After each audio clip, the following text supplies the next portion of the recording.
Welcome to Generation Hope, a podcast by connect.faith. I'm Cali and I'm looking for stories of hope in the lives of young adults.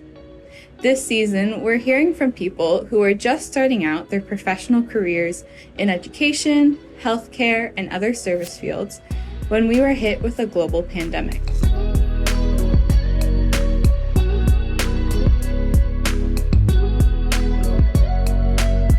Today, I am joined by Kimberly Schupner, who is a certified EMT and currently a nursing student at Thomas Jefferson University. So, Kimmy, thanks for talking to me today. Thanks for having me. So, my first question for you is, how long have you known that you wanted to be a nurse, and when did you actually start school for this? So I was very back and forth about what I wanted to do. I originally was a business major in my undergrad and graduated with that. And it wasn't really until my last semester in that program that I started to think I wanted to do nursing. And at that point, I was in so deep that it didn't make sense for me to transfer anywhere. So I wrapped up my business degree and then went to community college part-time to get those science classes in that I hadn't taken in undergrad. And that was in 2018. So it took me a little under 2 years to get all of those classes done. And then I actually started my nursing program in May 2020. May 2020. That is kind of in the thick of everything. So let me ask you kind of a frank question. Why start nursing school now in the middle of a pandemic? Were you scared or nervous? Did you think about deferring it at all? I actually never considered deferring, and a lot of people in my cohort did consider it and did actually go through with deferring. Yeah. For me, I am very ready to not be a student anymore. And I just figured the university is going to do what they have to do to make the program work. They wouldn't have a bunch of us there if they didn't think that they could meet all of the requirements to turn out some competent nurses. So I saw it more as a challenge, and challenge accepted. And it's only a year, and you can do anything for a year. So I just figured I'd dive in. And one of the things our professors have been saying this entire program is that you have to be flexible in nursing and you have to be able to adjust to your environment, and things aren't always going to be like how they are in a textbook. So I've definitely taken on that mindset during this program. Right. I think flexibility is something that has become so important in the last few months, no matter what your job is. But I can imagine in nursing, it's always been important and will continue to be. So you mentioned you started thinking about maybe the business degree wasn't really for me your last semester. What made you think about nursing? That seems like a big switch from business to nursing. Yeah, so my mom is an emergency room physician, is now retired, but I grew up as a kid going after school to the staff lounge in the ER and hanging out with all the nurses, and I was just always in a medical environment. And when I was in high school, I volunteered and shadowed in the ER and thought I wanted to go to med school. And it wasn't until senior year I took AP biology, and being the drama queen I was at 17 years old, I thought it was the end of the world that I had a B in AP biology. I know, tragic. And I was in tutorial after school every day, and finally Dr. Strauss was like, it's just not for everyone. Maybe it's just not your path. And at that time, I took that to heart and was like, I suck at science. Obviously not true, but at the time I had such tunnel vision. And so when I applied to USC, I actually got in as a human biology major pre-med. And then I transferred into the business school my first semester just with the intent of figuring it out later. Yeah. And then I blinked and I was done. And I was still a business major. Path that I did within that major, I focused on management, leadership, communication, and those are all transferable skills to any career. So when I started thinking back to going back to the medical route, I chose that upper division pathway so that it would at least transfer somewhat to whatever I ended up doing. So it had been in the back of my mind for a while, and in undergrad, I volunteered with Red Cross, and I volunteered with the wellness office on campus, and I did like a yoga meditation workshop, and wellness was always a common theme. And I realized if I'm doing this for free in my free time, I should do this and get paid.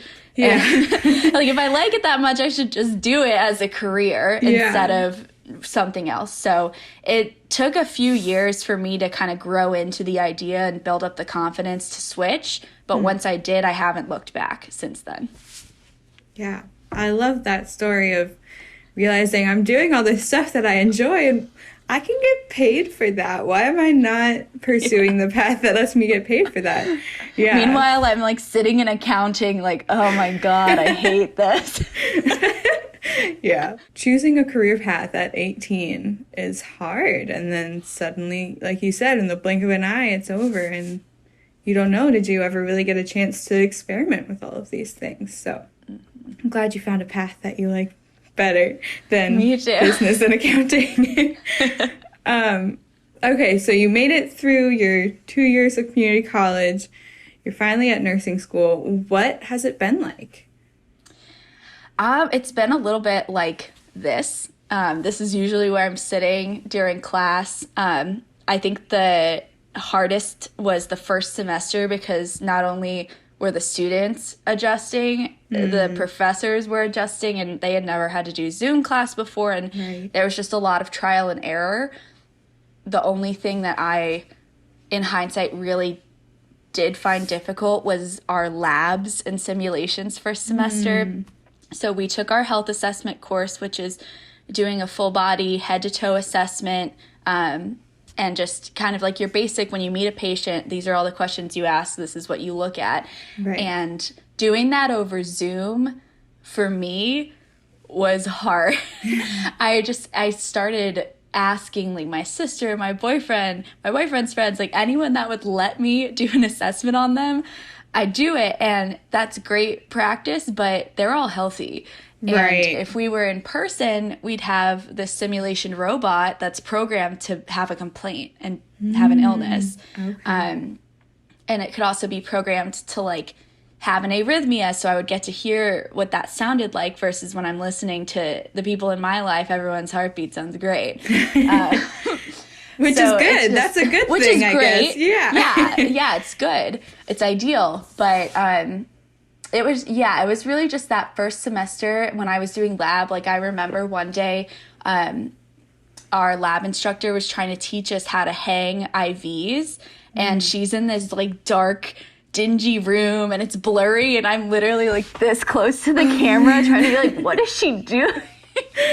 And we have to just like put it on a hanger and hang it on something. So I had it hung on a lamp and was like looking at all this tubing like, what the heck am I supposed to do with this? And that was just like, you just feel clumsy. And I think whether we were in person or not, we would still feel clumsy and like kindergartners. Like, we're all people that have a degree in something else but are now switching into this, and the majority of us didn't work in healthcare before. So it really is just like jumping in.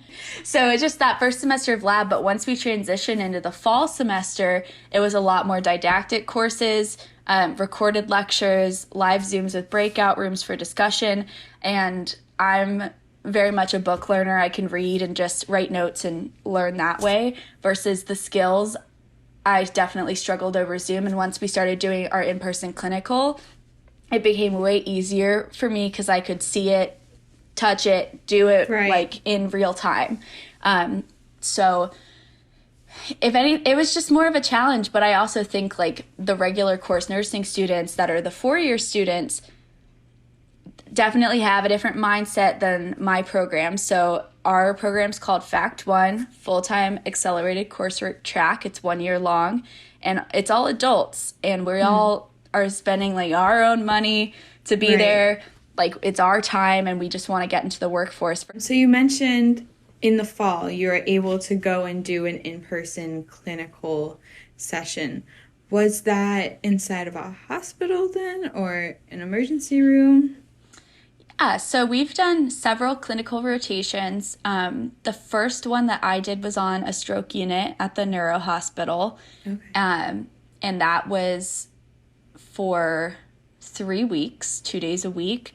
And then after that, we've all rotated to several different sites. All have been hospitals except for our psych rotation was, it was still an inpatient center, but it didn't feel like a hospital. Like it had more of like a dorm vibe, even though technically it was a hospital. So the only thing I haven't really gotten much experience in is the ER. They're not taking students there right now. Operating room, not taking students. Right. And I haven't done any family medicine outpatient yet. So there's just like a few areas that I still have some question marks in because I won't get to see them. But I'm not necessarily sure that even if COVID weren't a thing, that I would get to see them anyway because it's a lottery system and you can't go everywhere. I found out 2 days ago that my rotation for the spring, which is 14 weeks long, is now going to be a partial COVID unit. Wow. So we were also emailed and given the opportunity to request to be put somewhere else if we didn't feel safe doing that. And there's a couple people that did request a switch, and then I'm like, let's go. Let's get my cape on. I'm going to be in the COVID unit. So the unit that I originally signed up for is supposed to be migraine, headaches, and cystic fibrosis. So now half of it is that, but the other half is COVID overflow patients. So I am hoping to try to take care of as many COVID patients as possible because I feel like we're at just a very memorable point in history right now, and I want to be a part of it. And I'm not scared to be in the same room as a COVID patient. I know PPE works and I know how to keep myself safe, so I'm very excited for that. Okay, so is the point of these clinical sessions and rotating through them, is it so that you get exposed to everything, or is it supposed to help you choose which path you want to take, what you want, what kind of hospitals you want to be applying to and stuff like that? Both. Every clinical is like a job interview, basically. If you really want to work there, you're going to be shadowing nurses that you will work with. Right. The nurse manager that's there is someone who's going to be interviewing you. So it's good to keep you focused and kind of keep your eye on the end goal. I and several other students definitely view it as an opportunity to dip our toes into different areas, but because of COVID regulations, the variety has been significantly shrunk down. And that's just because certain areas can't have students right now. So I did a maternity Rotation and a pediatric rotation, and they were each only 2 weeks long. Wow. Which goes by so fast. And I really think that I want to do peds. So it was hard for me to only get 4 shifts in there, right, because I was in one small wing of Children's Hospital Philadelphia.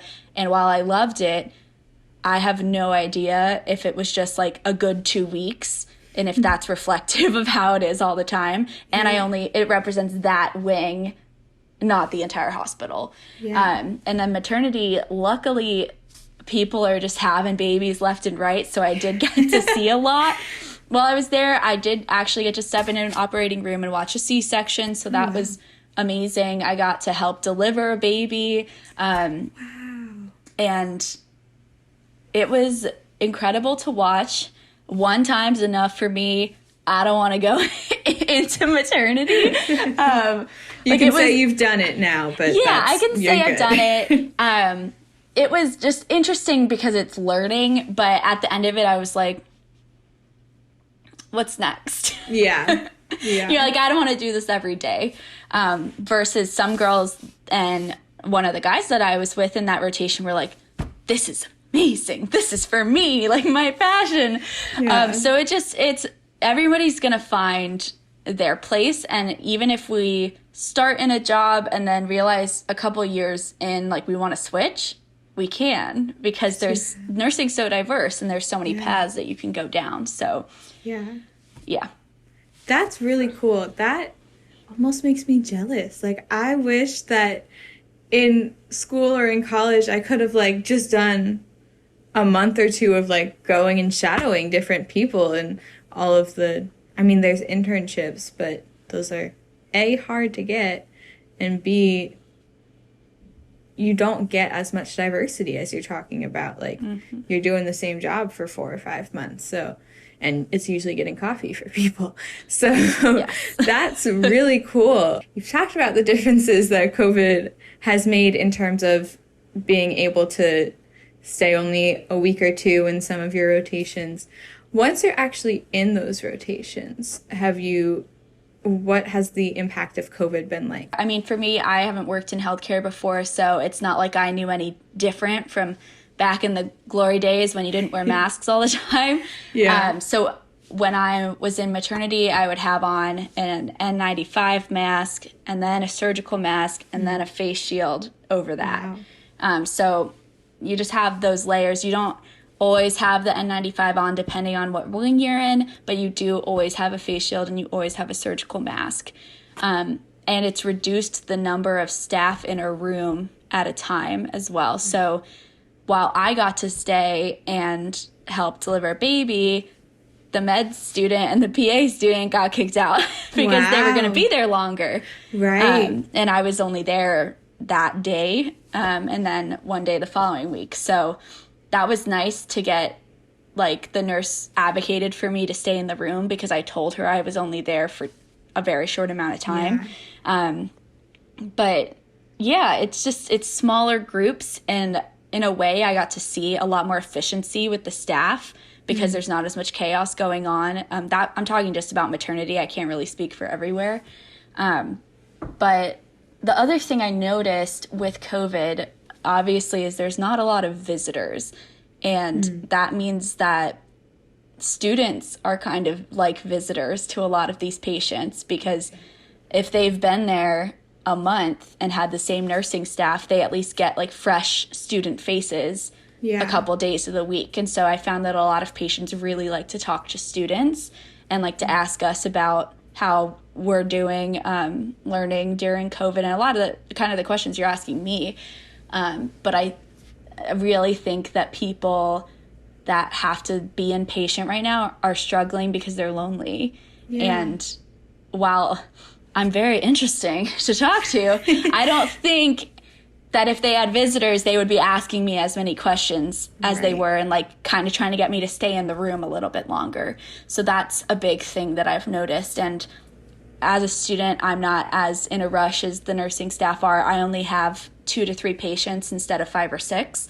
Okay. So it does allow me time to sit and have conversations with patients. But I worry that when I'm hired in the spring and the summer, if these regulations are still going on and things are still this fast pace, it's going to affect my nursing care. And I hope I have students that can talk to my patients, because I don't think I'll have time to.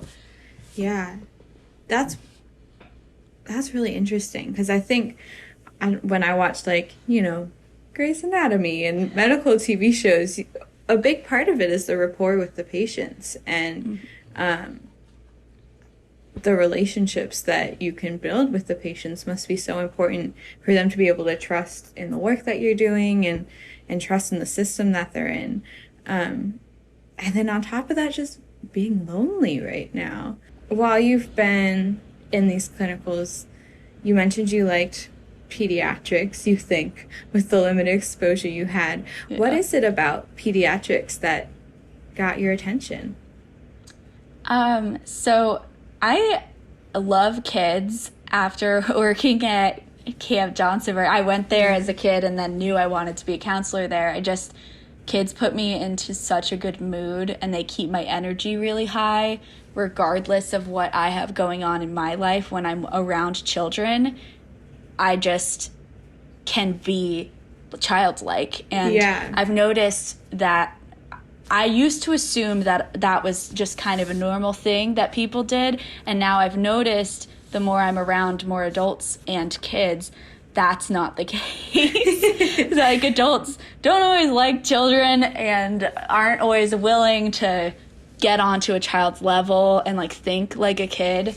And it doesn't feel like work for me when I am with kids. I just like want to go in with my Disney stickers and like play board games and like, be with them.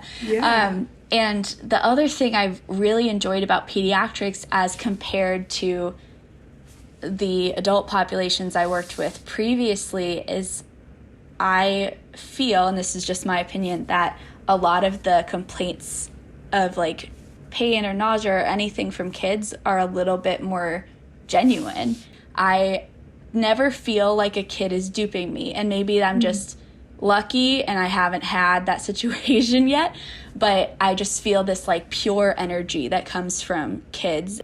So it's childlike energy cannot be replaced. Like it's magical. And I went into one of my peds clinicals with like 4 hours of sleep the night before, and as soon as I like was with my patient, it was like I slept 10 hours. Like I didn't care, because you mirror the energy that they're giving you. You said, at least I haven't been duped yet, and they seem to be more genuine. I think that speaks to the energy that you bring into the room too, because if you're silly and open and vulnerable with them, they'll be vulnerable and open with you too, right? And they'll see that you're not there to judge them or look with pity upon them. You're just there to make their experience better and make sure they're as healthy as they can. And I feel like they can tell. Kids are smarter than we give them credit for. They can tell when someone is being disingenuine. So I don't want to like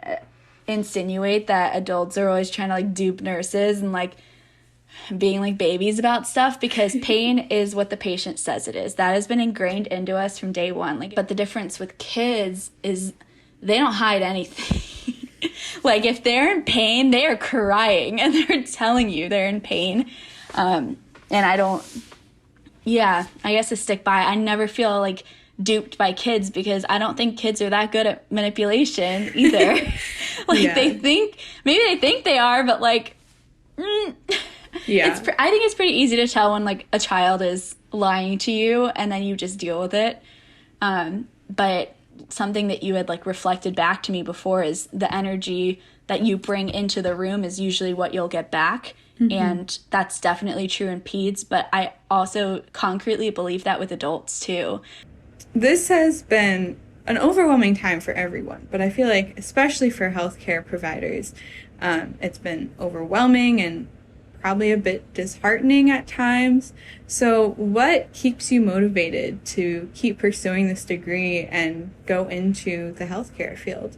I definitely, first of all, even as a student, I have dips in motivation where I am just tired of studying. I don't want to go to clinical at 6 a.m. Like I just want to sleep and like watch Netflix and do nothing, which is what I've been doing for the past 2 weeks on winter break.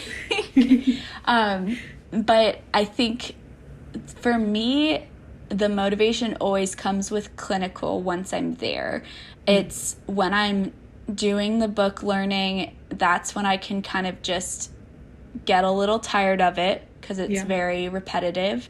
But when I'm with patients, I can feel what it's going to be like when I work with patients, and that's the end goal. And that's what keeps me looking ahead, is like, this is what I came here to do, and these are the steps that I have to take to get to where I want to be. So these are the necessary evils to get to the finish line.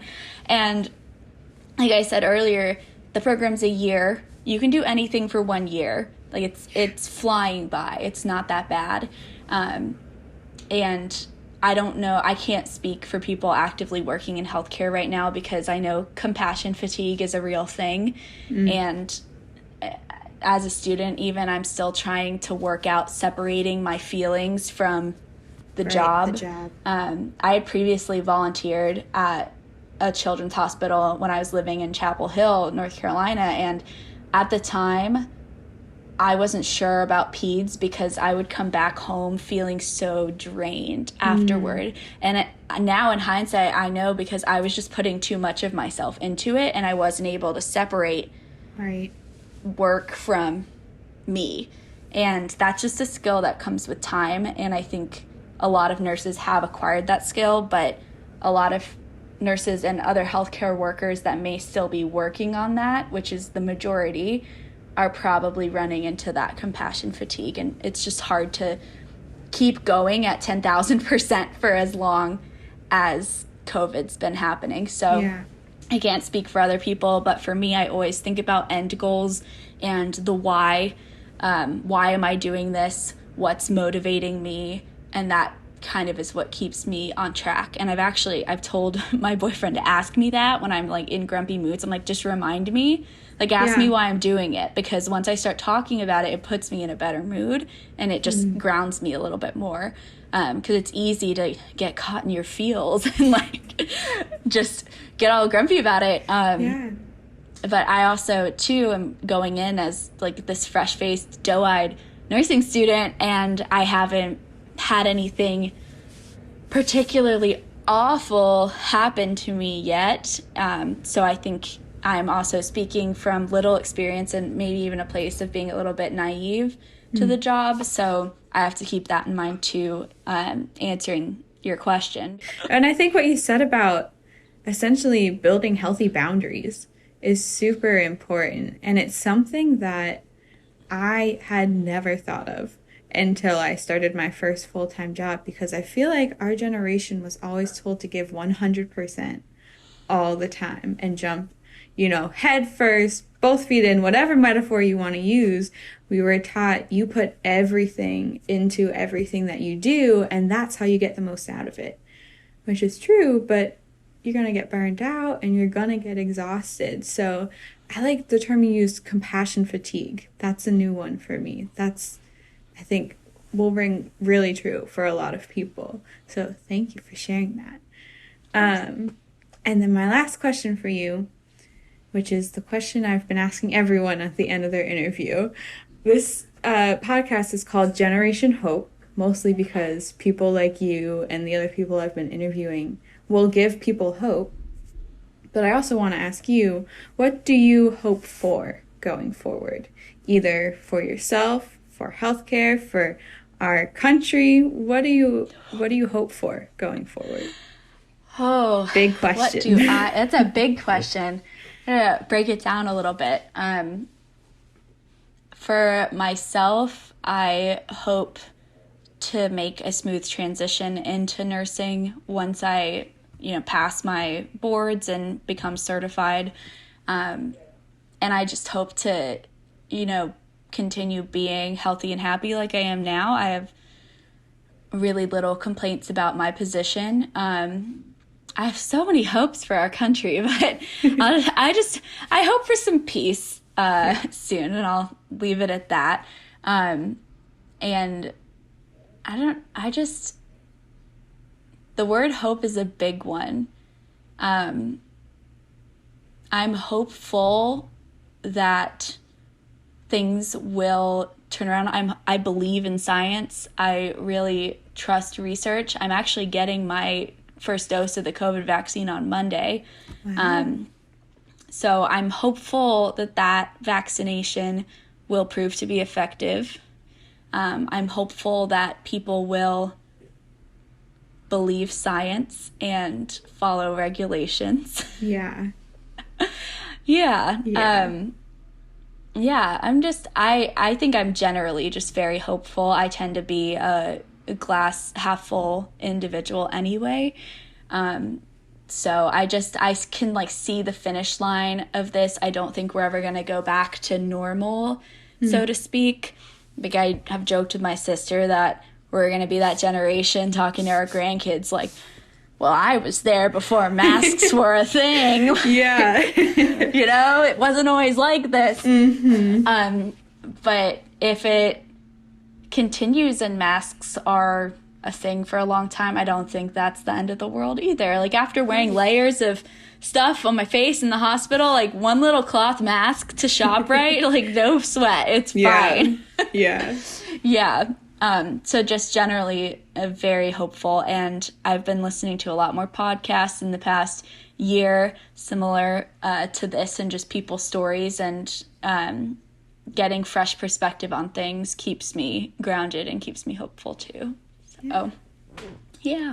Some of the things I do for fun that I had done for fun previous to the program is I do videos with Yoga with Adrienne. Highly recommend. Great yogi on YouTube. I watch the Glee reruns and New Girl reruns on Netflix. Some Grey's Anatomy every now and then. Definitely go just on like walks around the neighborhood to get some fresh air. But the thing that has really come to fruition for fun during this program is my food blog. I realized that I had so many backlogged pictures in my phone from like 2014 of food. Like, I've been taking pictures of food forever because I just think food is pretty. And so it just kind of became like a little artistic outlet for me. Like, I like editing the photos. I also like going out to eat as a way to treat myself. Like, I'd rather get myself a steak dinner than get myself a new pair of pants. Like, that's just the case always. I'd rather go like eat or experience something than get something material with my money. So it's been a good way for me to explore Philadelphia as a new person living here as much as possible. There is outdoor dining still. It's definitely very different from how it would be if we weren't in a pandemic, but I want to support the local restaurants, and they're doing an awesome job keeping themselves up and afloat. So a big part of the blog, besides recipes that me and my sister try out, is local spots and giving them a shout out so that they can get a little bit more publicity, even just from our teeny little blog. But you never know who might see it and then go eat there because they saw it. So yeah. It's the handle is at SCHUPORSALAD. Hey guys, quick note here. Since this episode was recorded, Kimmy's food blog went through a bit of a rebranding phase, so the new handle is at the Hungry RN. And I've looked at it, and it makes me hungry all the time. And I think that's the highest praise I can give you for a food blog. Thank you. Yeah. You've been listening to Generation Hope, a podcast by connect.faith. I'm Cali Bronkma, and I hope you enjoy. Yay, we did it.